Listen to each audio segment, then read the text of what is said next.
Okay, so this video is going to be the long overdue second part of the Rubik's Connected Cube review regarding all the features the cube allows as a Bluetooth connecting item.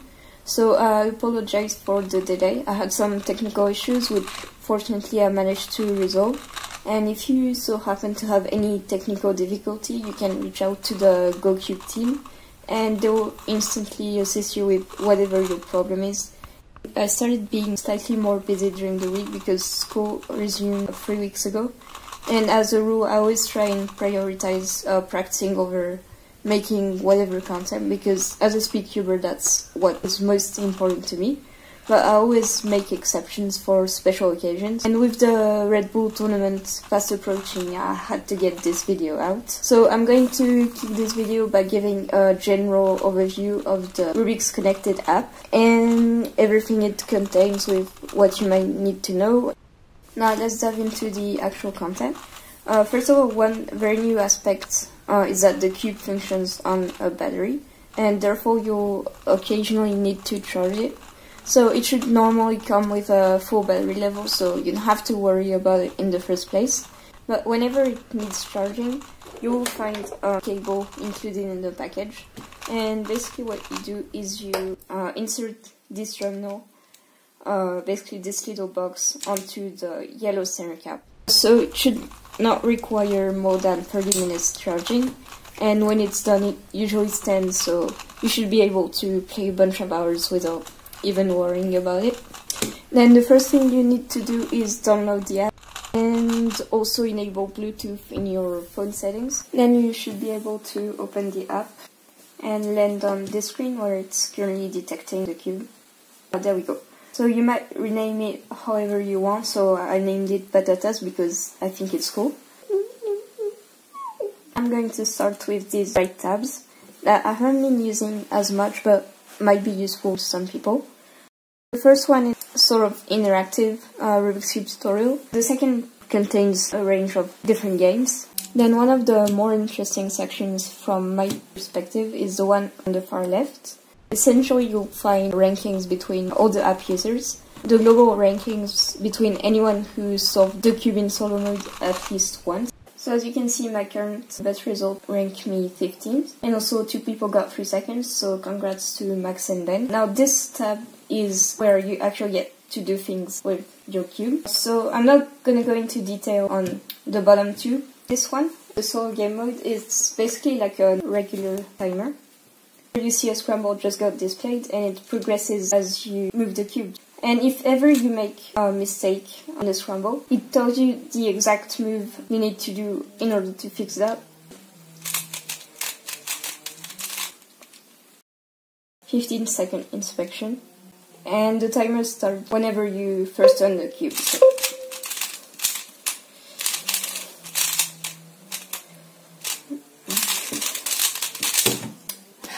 Evil pie. And you can just click play again.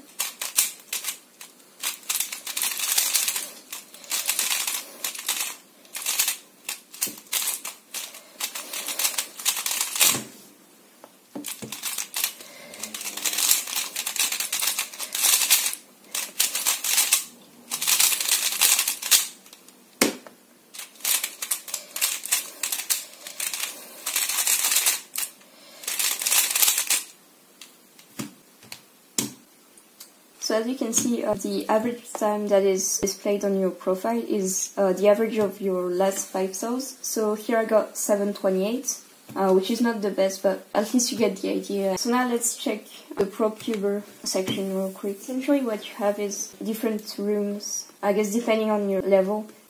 Also you have the 2 Red Bull rooms. What's going on at the moment is that they're searching for someone who's potentially connected at the same time on this room, and if it doesn't find anyone, you'll basically be matched with a bot. So now you get the usual 15-second inspection, except that this time you need to wait till the end that your opponent is ready. Oh. Okay, so what happened is I started too early So at least now you're aware of what you shouldn't do. Finally, let's check the last tab. You get a bunch of different functions. So this is a timer if you want to time algs. This way you don't have to use a stat mat or to frame count or to ask people to frame count for you. So the next one is the statistic part, which in my opinion might be one of the assets of this app.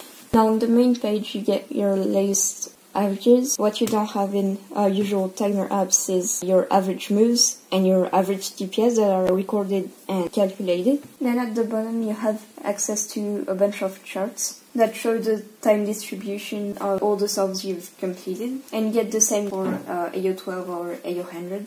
And you can also select different settings in terms of time periods or the steps of your solve, which can be useful information. Same thing regarding your move count. This part called idle is actually very interesting. It basically calculates the total time you end up pausing in your solves.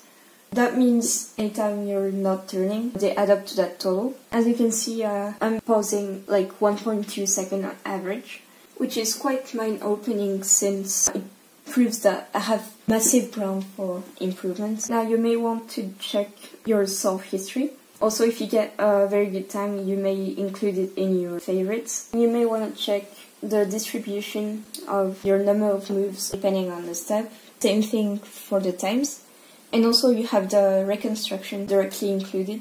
Then you also have a count of the move groups you used and a graph that shows the variation of turning speed at every stage of your solve. So as you can see, obviously I'm turning faster doing last layer, and the blank spaces is when I'm pausing. This can also be quite insightful. Here, as you can see, I've been pausing after cross +1, which means I might have to work more on second pair transition. Also ZBR recognition time, which I'm always working on. Now the last section is about the Red Bull Rubik's Cube World Cup. If you want to take part in the tournament, it's basically your last chance. So how you qualify? You click on here and then you can access the qualification page. You get 5 attempts per day.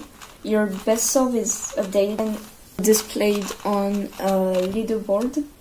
And if you manage to rank top 16, you'll be invited to a qualifier that will be live streamed on Rubik's channel. The leaderboard can be checked just right here. So that basically concludes all I had to address for this video. The link to purchase, as always, will be in the description. If you already own the cube, don't hesitate to try your luck at the Red Bull Championship.